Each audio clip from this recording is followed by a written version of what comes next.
2, 3. Selamat malam Pak Ismail. Malam Pak. Pak Ismail, hari ini tanggal 5 Januari tahun 2024 saya memanggil Bapak untuk melakukan coaching. Bapak tahu alasan Bapak saya panggil dan dilakukannya coaching? Belum tahu Pak.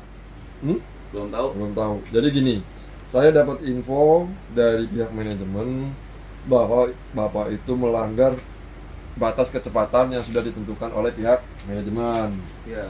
Nah, di sini Bapak itu mengendarai kendaraan dengan kecepatan 107 km per jam pada tanggal 5 Januari tahun 2024 pukul 8.45, lebih tepatnya sih jam 9 kurang seperempat. Nah, pagi ya Pak ya. Pagi.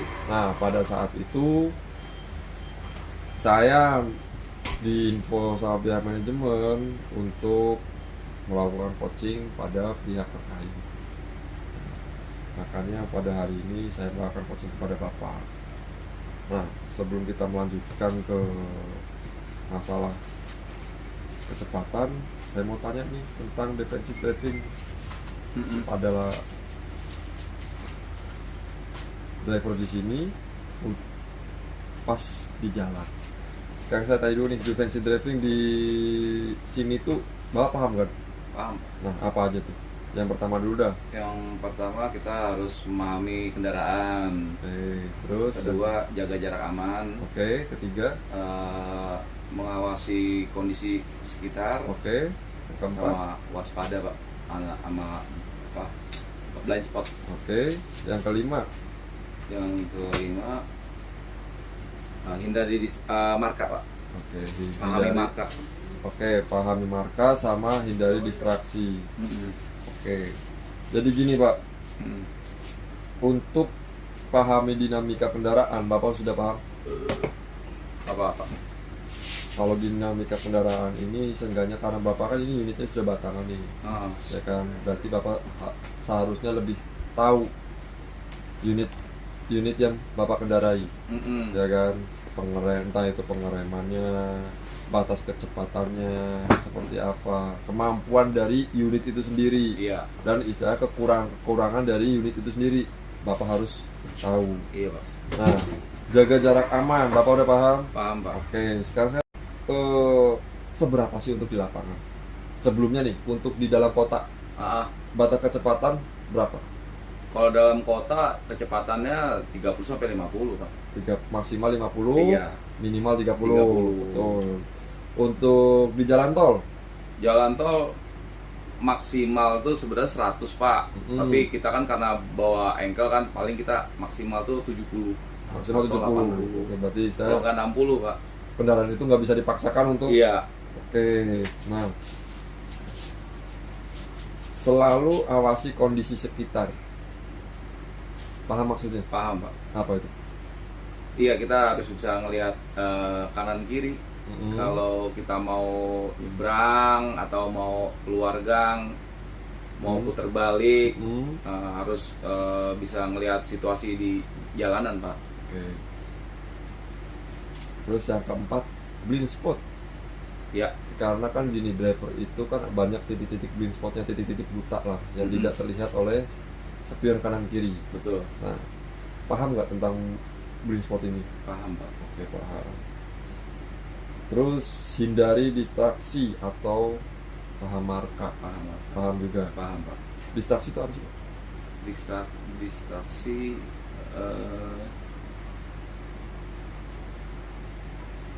tidak boleh pakai handphone Pak. Oke.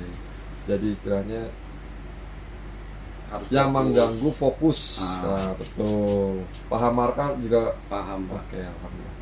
Jadi gini Pak, untuk defensive driving dijalankan Bapak sudah paham, ya kan?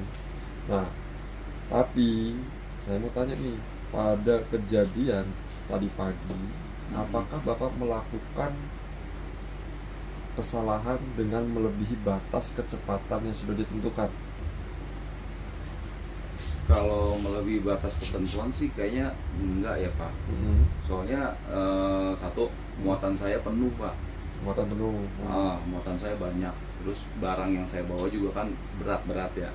Kalau untuk melebihi sampai yang bilang Bapak tadi 107 km per jam, saya rasa enggak Pak. Soalnya saya lari 60 aja udah berat tuh mobil Pak. Udah berat ya? Ditambah di tol itu tadi pagi tuh padat merayap. Oke. Kalau begitu saya mau tanya lagi nih, pas tadi pagi itu kan muatan Bapak itu berapa kapal sih kalau boleh tahu? 250-an Pak. Kurang lebih 253 kalau nggak salah. 253. Barang bawaannya primanya aja untuk air mineralnya aja 100 lebih Pak. Itu barang yang berat-berat ya, yang muatannya berat. Terus belum lagi kayak puluti genggam, teh kotak itu yang memang harus hati-hati saya bawanya. Kalau bawanya aja ugal-ugalan saya ngeri pecah juga barangnya. Jadi memang satu mobil nggak bisa ngebut karena memang satu muatan berat, barangnya berat. Kedua juga memang harus hati-hati Pak, karena ada barang-barang yang riskan pecah. Seperti itu Pak. Nah, pas Bapak melakukan melebihi batas kecepatan nih, kan Bapak tadi bilang nggak melebihi batas kecepatan. Itu ada nggak sih bunyi-bunyi alarm atau apa itu? Nah tadi sih saya sempat dengar tuh Pak di unit tuh, di unit saya tuh mobil entah bunyi nit gitu, apalah, saya pikir handphone kan. Soalnya handphone memang saya taruh di bawah gitu, maksudnya saya taruh di tas gitu. Tapi saya nggak ngeh tuh Pak, bunyi apakah, apa bunyi GPS kah atau bunyi handphone gitu. Tapi memang sempat terdengar bunyi itu. Nah pas saat terdengar bunyi itu, kira-kira kecepatan Bapak berapa sih pas waktu itu? 60 Pak, paling 60, 65. 60, 65, yakin? Yakin Pak. Benar? Tahunya 60, 65, apakah Bapak fokus dengan speedometer atau fokus dengan jalanan? Ya fokus jalanan Pak, kadang-kadang saya juga ngelihat gitu kan. Kalau misalkan, kalau yang dikira lari 107 itu Pak, kenceng Pak. Beneran kenceng itu. Mobil kondisi kosong aja kalau lari 107 aja tuh kenceng Pak. Apalagi kondisi padat merayap dan memang muatan penuh. Saya rasa saya nggak melakukan overspeed sampai 107 gitu. Berarti kalau menurut pengakuan Bapak tidak melakukan lebih batas kecepatan itu ya? Betul Pak, tidak melakukan. Tapi pada saat itu saya mau tanya juga nih, berapa outlet sih yang Bapak kirim tadi pagi? 16 Pak.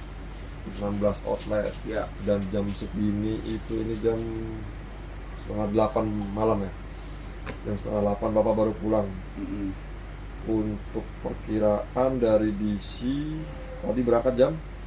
Jam 7.45 kalau nggak salah. Jam 7.45 di outlet kira-kira biasanya pemberhentian itu berapa menit? Di outlet tergantung Pak. Kalau memang barangnya cuma sedikit dan nggak ada loadingannya, paling sekitar 10 sampai 20 menit. 10 sampai 20 menit. Kalau sebentar ya. Rata-ratanya? Rata-rata setengah jam. Setengah jam. Berarti katakan 30 menit dikali tadi 16 outlet ya? 16 outlet itu perkiraan 480 menit. Kita bagi 60 menit, berarti perkiraan 60 menit kan itu berarti 1 jam. Berarti Bapak itu kurang lebih ada 7 ya, bisa 6-7an lah ya. 6-7 jam untuk berhenti di outlet. 6-7 jam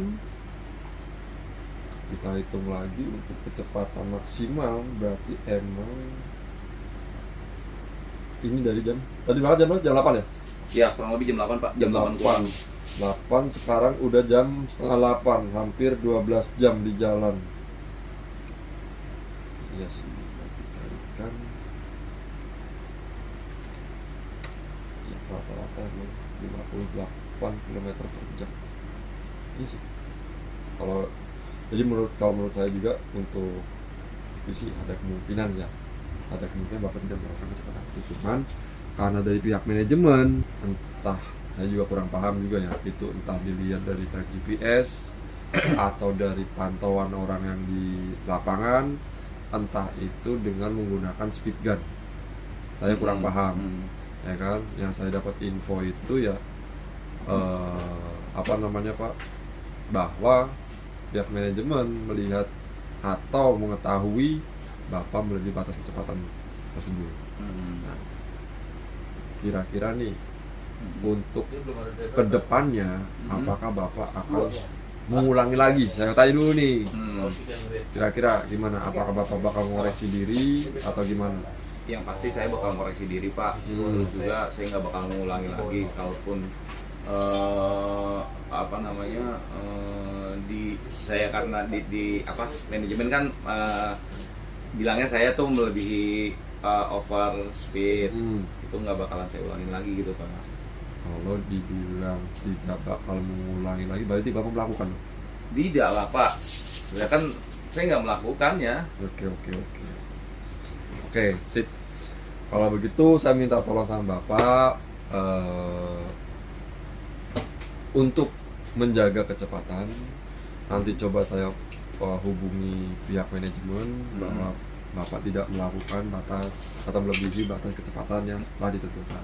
Nah, saya minta tolong untuk support pada tim, entah itu support pengiriman, support keamanan di jalan, prevensi juga tolong diterapkan. Siap, gitu aja sih. Ya, saya minta tolong itu. Nanti kita bisa buatkan surat, istilah surat teguran ke Bapak, ya, untuk mengingatkan Bapak bahwa Bapak tidak akan melakukan ini lagi, ya kan, dan jangan pernah melakukan ini lagi, ya. Siap. Saya minta tolong itu. Oke, barangkali Saya boleh melakukan pembelaan nggak Pak? boleh.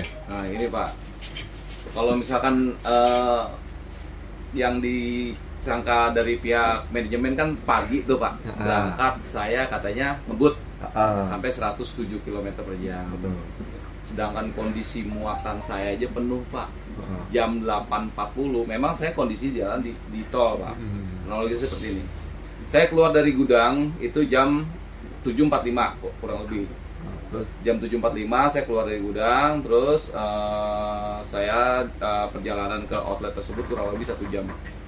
Mungkin jam 8.45 itu saya sudah ada di tol mana tuh? Tol Cibubur mau ke arah Jatikarya Pak. Tuh. Kondisinya itu padat merayap. Nggak macet banget, tapi nggak lenggang banget Pak. Padat merayap. Muatan saya juga penuh, barang yang saya bawa juga banyak. Dulu ya Pak. Jadi kalau untuk sekiranya saya ngebut, Lewat jendela Pak. itu Jendela bukan sih? saya sanksi Pak. Kalau ngebut sampai 107 km per Sebelah jam. sebelah aja. Yang sebelah tuh. Dikit aja. Bukannya apa namanya, kalau misalkan kondisi 100 km per jam itu Pak, itu kenceng Pak ngebutnya Pak. Muatan kosong aja saya nggak berani sampai ngebut segitu, apalagi muatan isi, dan muatan saya banyak. Apa Pak? Stempel. Kayaknya nggak mungkin saya ngebut sampai segitu, seperti itu Pak. Jadi pembelaan saya, Bentar ya. apakah mungkin GPS-nya kah yang Bajul. agak error, bermasalah, Udah atau nyusul gimana? bro. Atau patokannya dari apa gitu Pak, yang harus dilihat nih kok, oh ini nih drivernya melebihi overspeed seperti itu. Soalnya saya yakin Pak, saya nggak ngebut dan saya nggak ngelebihin kecepatan sampai 100. Kecepatan saya yang saya tempuh itu kalau di tol paling 60, maksimal 70. Itu pun lihat kondisinya juga. Kalau kondisi penuh nggak bakalan saya berani segitu Pak. Mobil engkel Pak, ngeri melintir di tol lagi kan, gitu. Saya juga mikir panjang lah, ngeri juga Pak bawa mobil engkel mau ngebut seperti itu Pak. Jadi kalau gitu nanti saya coba informasikan ke pihak manajemen tentang batas kecepatan Bapak. Itu apakah emang ada error dari apa namanya, Udah. Aman.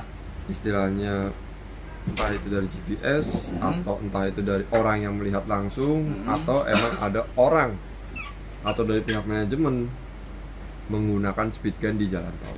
Ya, kurang tahu. Atau bisa juga humannya, drivernya sendiri yang istilahnya tidak terlalu fokus pada speedometer dan akhirnya melampaui batas kecepatan tersebut. Saya nanti coba koreksi lagi, ya kan. Untuk sementara ini bapak saya buatkan surat teguran, ya kan. Walaupun menurut bapak itu tidak salah, tapi sebenarnya ini sebagai peringatan, ya kan, untuk pembelajaran bapak dan kawan-kawan yang lain, gitu. Paham ya? Paham, Pak. Oke, kalau begitu Pak Angga ada yang mau ditambahkan? Mungkin selamat malam Pak siapa? Ismail, Pak. Pak Ismail. Udah berapa lama kerja di sini, Pak? 3 tahun, Pak. 3 tahun, Bu. Udah lama banget ya, udah paham berarti ya di sini ya situasinya. Iya, jadi tadi pagi kan kebetulan Pak Ariel kan dapat info tuh dari pihak manajemen Bilog untuk perihal masalah overspeed. Ya emang baru-baru ini tuh tim Bilog emang lagi memantau untuk perihal masalah overspeed karena beberapa kondisional di DC-DC mungkin banyaknya terjadi asiden atau kecelakaan laka. Nah, mungkin pihak manajemen memantau itu agar mengurangi atau menghindari kejadian tersebut biar enggak kejadian mungkin di sini gitu. Ya kalau saya pribadi pun melihat dari muatan Pak Ismail itu ya terus terang emang muatan itu full. Karena kondisi di sini pun mungkin beda case-nya sama yang lain gitu. Karena Sosro pun dia muatannya tonase air gitu. Karena muatan berat banget. Kalaupun saya lihat dari jam keberangkatannya pun jam overspeednya itu jam pukul berapa? 8 ya? 8.40. 8.40 itu kondisinya mungkin lagi berangkat, bukan kondisi pulang. Mungkin kalau misalkan kondisi pulang atau muatan kosong mungkin bisa lah gitu. Tapi kalau saya lihat kondisionalnya itu muatan lagi full.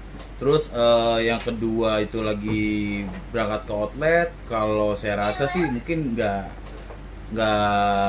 bisa mentok sampai angka 100 sekian gitu ya Pak. Iya, betul, Pak. Karena dilihat lagi kondisi jalan juga mungkin kalau saat pagi juga kondisinya macet. Iya, tuh seperti itu ya. Ya mungkin juga ini kan karena baru penerapan. Ya semoga aja sih yang keterangan dari Pak Mail benar bisa diterima oleh pihak manajemen. Dan kalaupun emang dijadikan suatu pelajaran buat Bang Mail gitu. Siapa? Karena ketentuan dari pihak manajemen itu untuk overspeednya sendiri itu kisaran di angka 60 maksimal. Itu mau di tol 60, mungkin di luar tol mungkin di bawahnya ya. Jadi saya cuma mengingatkan di sini tim manajemen memantau untuk memastikan agar tidak ada terjadinya insiden atau kecelakaan gitu. Karena nanti yang dirugikan juga Bang Mail sendiri gitu dari pihak driver. Ya mungkin sekian deh untuk penyampaian saya, kurang lebihnya ya tolong dijalanin apa yang telah disampaikan, jangan cuman sekedar didengar aja. Mungkin selanjutnya bisa diserahkan oleh Pak Ariel, monggo Pak, silakan. Oke, terima kasih Pak Angga. Kalau saya sih sekian dari saya ya Pak ya. Nah, saya minta tolong itu tadi, jagalah baik-baik kecepatan Bapak, jaga kerja sama profesional bekerja Bapak di sini ya. Karena pasti yang dirugikan adalah Bapak juga. Iya. Ya. Untuk saat ini terima kasih atas waktunya. Sukses terus, sehat-sehat. Terima kasih Pak Mail ya. Terima kasih Pak. Sama-sama Pak.